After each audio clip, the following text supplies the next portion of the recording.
கர்த்தருடைய பரிசுத்த நாமம் மகிமைப்படுவதாக.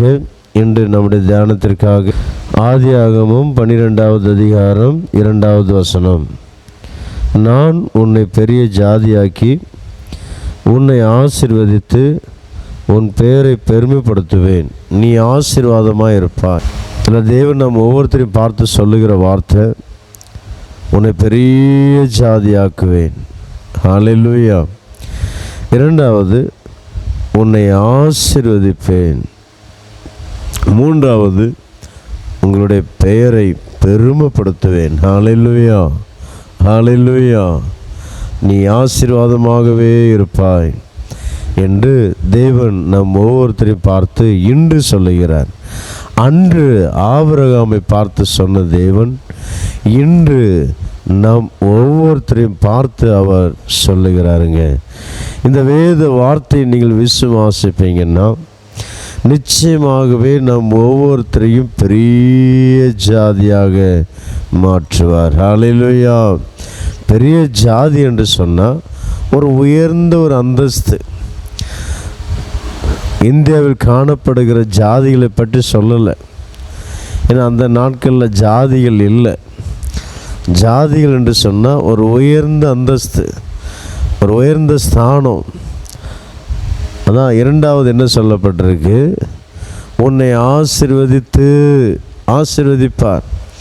இந்த பூமிக்குரிய எல்லா ஆசீர்வாதமும் தேவன் நிச்சயமாக நமக்கு தருவார். ஆவிக்குரிய ஆசீர்வாதமும் தேவன் நமக்கு தருவார். பூமிக்குரிய ஆசீர்வாதத்தை தந்து ஆவிக்குரிய ஆசீர்வாதம் இல்லாமல் போனால் பிரயோஜனம் என்ன? பிரயோஜனம் ஒன்றும் இல்லை, இல்லையா? ஐஸ்வர்யத்தை தந்து நம்முடைய குடும்பங்களில் சமாதானம் இல்லை, ஒருமனம் இல்லை, சுகம் இல்லை அப்படின்னா என்ன பிரயோஜனம்? அதான் நீதிமொழியில் ஒரு வசனம் சொல்லப்பட்டிருக்கு, கர்த்தர் ஐஸ்வர்யத்தை தருகிறாராம், அதனோடு கூட வேதனையை கூட்டார். இப்போ தேவன் உலக ஆசீர்வாதத்தை நமக்கு தாரென்று சொல்லி அவர் தந்தார்னா வேதனை இல்லாத ஒரு ஐஸ்வர்யத்தை தேவன் நமக்கு தருவார். இந்நாட்களில் எத்தனையோ ஐஸ்வர்யவான்களை பார்க்குறோம், எத்தனையோ பாவம் பிரச்சனைகளில், சோதனைகளில், தேவைகள் மத்தியில் கண்ணீரோடு வேதனையோடு இருக்கிறத எத்தனையோ பேரை நான் பார்க்குறோம், இல்லையா? எனக்கு அருமையான தேவனுடைய பிள்ளையே, தேவன் இன்று நம் ஒவ்வொருத்தரையும் பார்த்து சொல்லுகிற வார்த்தை, உங்களை உயர்ந்த அந்தஸ்தில் வைப்பேன். ஹல்லேலூயா. இரண்டாவது, ஆசீர்வதிப்பேன். ஹல்லேலூயா. மூன்றாவது, உங்களுடைய பெயரை பெருமைப்படுத்துவேன். ஹல்லேலூயா. பாருங்க, உலக வேர்ல்டு ரீச் மேன், உலக ஐஸ்வர்ய பணக்காரர்களில் லிஸ்ட்டு யார் அப்படின்னு சொன்னால் எல்லாருமே சொல்லுவாங்க, இல்லையா?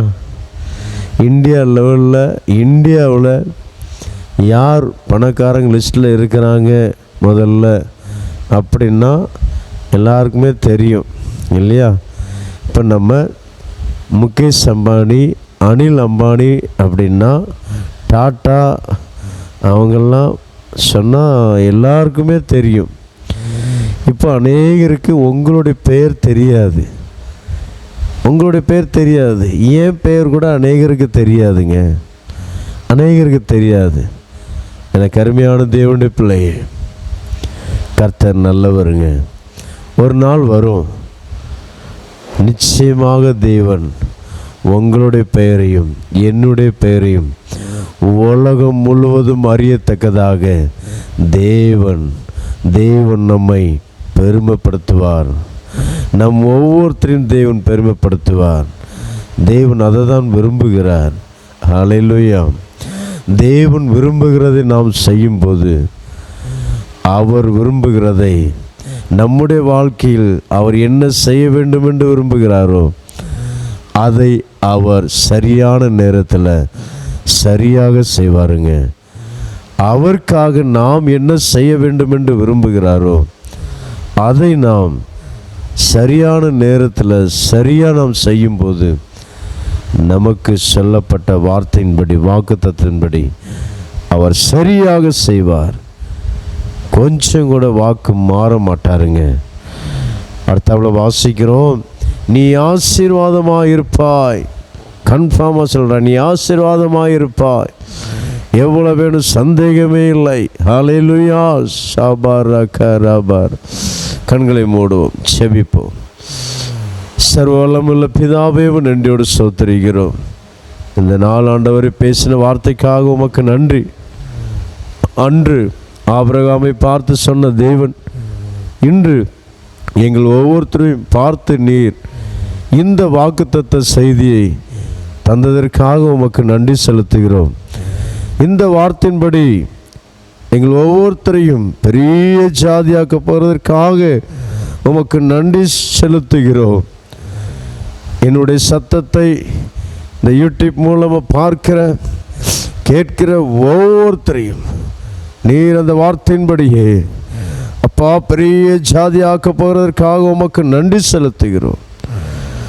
உன்னை ஆசீர்வதிப்பேன் என்று சொன்னீரே, அதே ஆசீர்வாதம் எங்கள் ஒவ்வொருத்தர் மீதும் இருப்பதாக.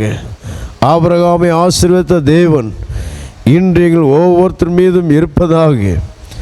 உன் பெயரை பெருமைப்படுத்துவேன் என்று சொல்லி அப்பா ஆபிரகாமை பார்த்து சொன்னி எத்தனையோ வருஷங்கள் கடந்த பிறகு இன்றும் கூட ஆபிரகாமை பற்றி தெரியாதவர்கள் யாருமே இல்லை ஆண்டவரே.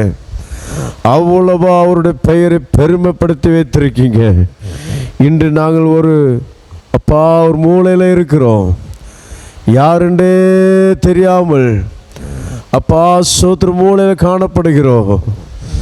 ஆனால் நீர் இன்று எங்களோடு பேசிய வார்த்தையின்படி, ஆபிரகாமுக்கு சொல்லிய வார்த்தையின்படியே அவருடைய பெயரை பெருமையாக்குன தேவன், எங்களுடைய பெயரையும் நீர் பெருமையாக்க போறீங்க.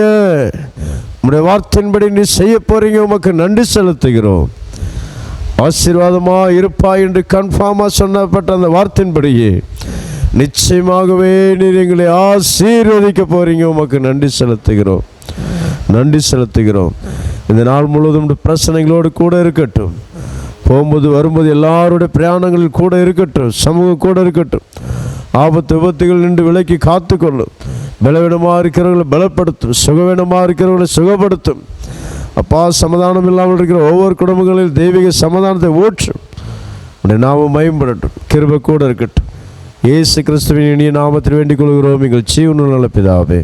ஆமென், ஆமென். God bless you all.